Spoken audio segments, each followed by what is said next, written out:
Hello, എല്ലാവർക്കും നമ്മുടെ ചാനലിലേക്ക് സ്വാഗതം. ഇന്നത്തെ നമ്മുടെ റെസിപ്പി മസാല ദോശ റെസിപ്പിയാണ്. മദ്രാസ് കഫേ മസാല ദോശ. അപ്പോൾ എൻ്റെ വീട് എറണാകുളം നോർത്ത് പറവൂരാണ്. അവിടെ KMK ജംഗ്ഷനിൽ മദ്രാസ് കഫേ എന്ന് പറഞ്ഞിട്ടൊരു ഷോപ്പ് ഉണ്ടായിരുന്നു. അവിടെ കിട്ടിയിരുന്ന മസാല ദോശയുടെ റെസിപ്പിയാണ് ഇത്. അവരധികം വെജിറ്റബിൾസ് ഇതിലേക്ക് യൂസ് ചെയ്യില്ല, അതാണ് ഇതിൻ്റെ പ്രത്യേകത. അപ്പോൾ നിങ്ങൾ മസാല ദോശ ഇതുവരെ പ്രിപ്പയർ ചെയ്തിട്ടില്ല എന്നുണ്ടെങ്കിൽ ഇതൊന്ന് ഉണ്ടാക്കി നോക്കൂ. പിന്നെ ഒത്തിരി നല്ല മെമ്മറീസ് തന്നിട്ടുള്ള മസാല ദോശയുടെ റെസിപ്പിയാണിത്. പിന്നെ ഈ വീഡിയോയിൽ ഞാനൊരു ഫോട്ടോ കൂടി ഇൻക്ലൂഡ് ചെയ്യുന്നുണ്ട്. അത് നമ്മുടെ ഹൽവയുടെ റെസിപ്പി കണ്ടിട്ട് എൻ്റെ ഒരു ഫ്രണ്ട്, നമ്മുടെ സബ്സ്ക്രൈബറുമായിട്ടുള്ള ശ്രുതി അയച്ചു തന്നിട്ടുള്ള പിക്ചറാണ്. അപ്പോൾ ശ്രുതി ഒത്തിരി നന്ദി, ട്രൈ ചെയ്തിട്ട് നന്നായി പിക്ചർ അയച്ചു തന്നതിന്. അപ്പോൾ നിങ്ങളും ഇതേപോലെ ട്രൈ ചെയ്തിട്ട് പിക്ചർ അയച്ചു തരികയാണെങ്കിൽ ഞാൻ വീഡിയോസിൽ ഇൻക്ലൂഡ് ചെയ്യാം കേട്ടോ. അപ്പോൾ നമുക്ക് ആദ്യം മസാല തയ്യാറാക്കാം. അതിന് വേണ്ടിയിട്ട് ഞാനിവിടെ എടുത്തിരിക്കുന്നത് ഒരു സവാള, 2 പച്ചമുളക്, ഒരു വറ്റൽമുളക്, ഒരു ചെറിയ കഷ്ണം ഇഞ്ചി, കുറച്ച് കറിവേപ്പിലയാണ്.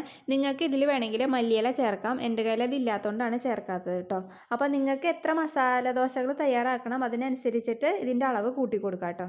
അപ്പോൾ ഞാനിപ്പോൾ ഇത്രയാണ് എടുത്തിട്ടുള്ളത്. ഈ അളവിന് ഒരു 6 മസാല ദോശയ്ക്കുള്ള ഫില്ലിങ് നമുക്ക് റെഡിയാക്കി എടുക്കാം കേട്ടോ. പിന്നെ ഞാനിവിടെ എടുത്തിരിക്കുന്നത് ഒരു 4 ചെറിയ ഉരുളക്കിഴങ്ങ്, കുറച്ച് ഉപ്പും മഞ്ഞൾപ്പൊടിയും വെള്ളവും ചേർത്തിട്ട് കുക്കറിൽ 3 വിസലിന് വേവിച്ചെടുത്തിട്ടുള്ളതാണ് കേട്ടോ. അപ്പോൾ നിങ്ങളുടെ കുക്കറിൻ്റെ വിസലിൻ്റെ ഇതനുസരിച്ചിട്ട് നിങ്ങൾ വേവിച്ചെടുക്കാം. പിന്നെ നമ്മൾ ഈ വേവിച്ചെടുക്കുന്ന ഈ വെള്ളം നിങ്ങൾ കളയരുത്, ഇത് നമുക്ക് യൂസ് ചെയ്യാനുള്ളതാണ്. അപ്പോൾ നമുക്കിതൊന്ന് മാറ്റി വയ്ക്കാം. അപ്പോൾ അതാ നമ്മൾ വേവിച്ചെടുത്തിട്ടുള്ള ഉരുളക്കിഴങ്ങ് ഞാൻ കൈ കൊണ്ട് നന്നായി ഉടച്ചെടുത്തിട്ടുണ്ട് കേട്ടോ. പിന്നെ നമ്മൾ നേരത്തെ കാണിച്ച നമ്മുടെ സവാള, ഇഞ്ചി, പച്ചമുളകൊക്കെ അതാ ഇതേപോലെ ഒന്ന് അരിഞ്ഞെടുത്തിട്ടുണ്ട്. ഇനിയിപ്പോൾ നമുക്ക് മസാല ആക്കാൻ തുടങ്ങാം. അതിന് വേണ്ടിയിട്ട് ഞാൻ സ്റ്റൗ ഓണാക്കിയിട്ട് പാൻ വെച്ച് കൊടുത്തിട്ടുണ്ട്. അതൊന്ന് ചൂടായി വരട്ടെ. അതിലേക്ക് ഞാൻ ഓയിലാണ് ചേർക്കുന്നത്. നിങ്ങൾക്ക് വെളിച്ചെണ്ണ വേണമെങ്കിലും യൂസ് ചെയ്യാം, കുഴപ്പമില്ല കേട്ടോ.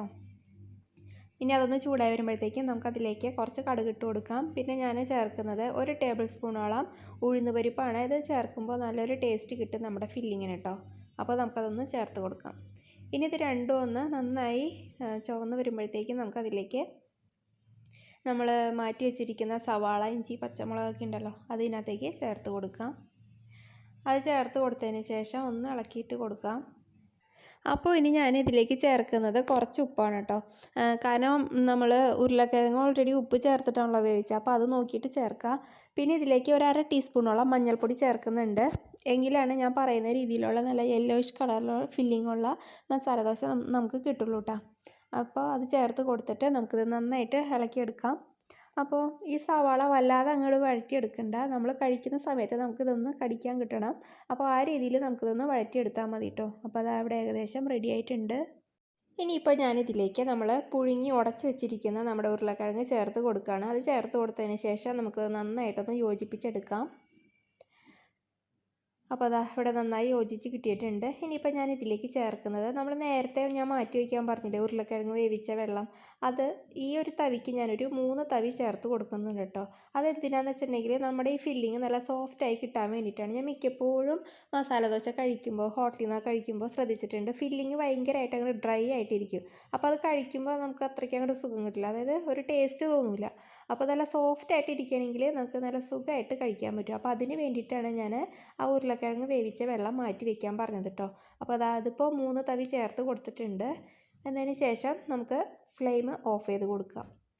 അപ്പോൾ നമ്മുടെ മസാല ദോശയ്ക്കുള്ള ഫില്ലിങ് ഇവിടെ റെഡിയായി കിട്ടിയിട്ടുണ്ട് കേട്ടോ. അപ്പോൾ ദോശമാവ് ഞാൻ നേരത്തെ തയ്യാറാക്കി വെച്ചിട്ടുണ്ട്. അപ്പോൾ ദോശമാവിൻ്റെയൊക്കെ വീഡിയോ ഞാൻ നേരത്തെ ചെയ്തിട്ടുണ്ട്. അത് കാണാത്തവർ അത് പോയി കാണൂ കേട്ടോ. ഇനിയിപ്പോൾ നമുക്ക് ദോശ ചുടാൻ തുടങ്ങാം. അതിന് വേണ്ടിയിട്ട് ഞാനൊരു പാൻ വെച്ച് കൊടുത്തിട്ടുണ്ട്. ഇത് നോൺ സ്റ്റിക്കിൻ്റെ പാനാണ്. അപ്പോൾ എല്ലാവരുടെ കയ്യിലും ഇപ്പോൾ ഹോട്ടലിലൊക്കെ ഉള്ള പോലത്തെ വലിയ പാനൊന്നും ഉണ്ടാവണമെന്നില്ലല്ലോ. അപ്പോൾ എല്ലാവരുടെ കയ്യിലുണ്ടാവുന്നത് സാധാരണ ദോശ പാനല്ല. അപ്പോൾ അതുകൊണ്ടാണ് ഞാൻ ഈ ചെറിയ ദോശ തവയിൽ കാണിച്ച് തരുന്നത് കേട്ടോ. അപ്പോൾ നിങ്ങൾ ഇതേപോലെ ദോശ പാൻ ചൂടാക്കാൻ വയ്ക്കുക. അപ്പോൾ നമ്മുടെ പാൻ ഇവിടെ ചൂടായിട്ടുണ്ട്. ഞാൻ ഫ്ലെയിം മീഡിയത്തിലേക്ക് ആക്കി കൊടുത്തിട്ടുണ്ട് കേട്ടോ. പിന്നെ അതിലേക്ക് ഞാൻ ഒരു 2 തവി ദോശമാവ് ചേർത്ത് കൊടുത്തിട്ടുണ്ട്.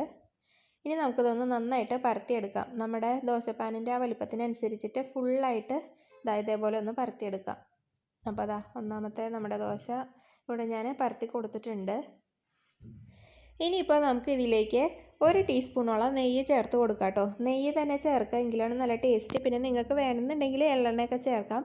പക്ഷേ നെയ്യ് ചേർത്ത് കൊടുക്കുമ്പോഴാണ് നമ്മൾ ആ ഹോട്ടലിൽ നിന്ന് കഴിക്കുന്ന മസാല ദോശയുടെ ടേസ്റ്റ് വരുന്നത് കേട്ടോ.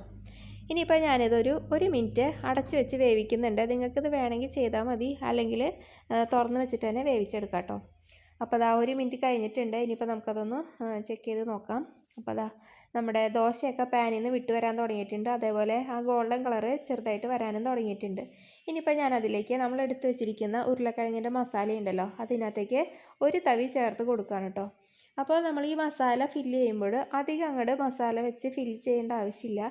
ഒരു തവിയൊക്കെ വെച്ചാൽ മതിയാവും. കാരണം ഒത്തിരി ആയിട്ടുണ്ടെങ്കിൽ നമുക്ക് കഴിക്കാൻ അത്രയ്ക്ക് അങ്ങോട്ട് സുഖം ഉണ്ടാവില്ല. അപ്പോൾ അത് വെച്ച് കൊടുത്തിട്ട് ഇതേപോലെ ഒന്ന് ഫോൾഡ് ചെയ്ത് കൊടുക്കുന്നുണ്ട് കേട്ടോ ഞാൻ.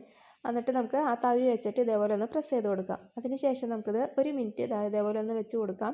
അത് നമ്മൾ ആ മസാല വെച്ചതിന് ശേഷം ആ ദോശയായിട്ടൊന്ന് അത് നല്ല മിക്സായി കിട്ടാൻ വേണ്ടിയിട്ടാണ് അതങ്ങനെ 1 മിനിറ്റ് അങ്ങനെ വെക്കണത് കേട്ടോ. അപ്പോൾ അതാ നമ്മുടെ മസാല ദോശ ഇവിടെ ഏകദേശം റെഡിയായി വന്നിട്ടുണ്ട്. ഇനിയിപ്പോൾ നമുക്കിത് ഈ പാനിൽ നിന്ന് മാറ്റി കൊടുക്കാം. കണ്ടില്ലേ, നല്ല ഗോൾഡൻ കളറൊക്കെ ആയിട്ട് വന്നിട്ടുണ്ട്. അപ്പോൾ അതാ നമ്മുടെ ചൂട് മസാല ദോശ ഇവിടെ റെഡിയായി കിട്ടിയിട്ടുണ്ട്. കണ്ടില്ലേ, നല്ല ഗോൾഡൻ കളറൊക്കെ ആയിട്ട്. അപ്പോൾ ഇനിയിപ്പോൾ ഞാനിത് വേറൊരു പാനിലേക്ക് മാറ്റി വയ്ക്കുകയാണ്. അപ്പോൾ ഞാനിത് എല്ലാവരും ചുട്ടെടുക്കുന്നത് കാണിക്കുന്നില്ല, കാരണം വീഡിയോ ലെങ്ത്ത് കൂടും, അപ്പോൾ നിങ്ങൾക്ക് ബോറടിക്കും. അപ്പോൾ ഞാൻ എല്ലാം ചുട്ടെടുത്തതിന് ശേഷം കാണിച്ചു തരാം കേട്ടോ.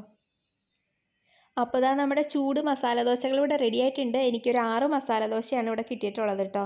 അപ്പോൾ നിങ്ങളിതൊന്ന് വീട്ടിൽ എന്തായാലും ട്രൈ ചെയ്ത് നോക്കണം. അപ്പോൾ ഇത് നല്ല ചൂടോടുകൂടി കഴിക്കുക, അപ്പോഴേ നല്ല ടേസ്റ്റ് ഉണ്ടാവുള്ളൂ. ചൂട് ആറിക്കഴിഞ്ഞിട്ടുണ്ടെങ്കിൽ അത്ര ടേസ്റ്റ് ഉണ്ടാവില്ല. പിന്നെ മദ്രാസ് കഫേയിൽ ഇതിൻ്റെ കോമ്പിനേഷൻ എന്ന് പറയുന്നത് നല്ല ചൂട് സാമ്പാർ, തേങ്ങാ ചട്നി, മധുരമുള്ള കട്ടൻ കാപ്പി, പിന്നെ ഒരു വടയും കൂടി അവിടെ വെക്കാറുണ്ട്. പക്ഷേ ഞാനിപ്പോൾ ഇവിടെ വടയൊന്നും തയ്യാറാക്കിയിട്ടില്ല. ഞാനിത് കഴിക്കാൻ പോകുന്നത് നല്ല ചൂട് സാമ്പാറിൻ്റെ കൂടെയും നല്ല മധുരമുള്ള കട്ടൻ കാപ്പിയുടെ കൂടെയാണ്.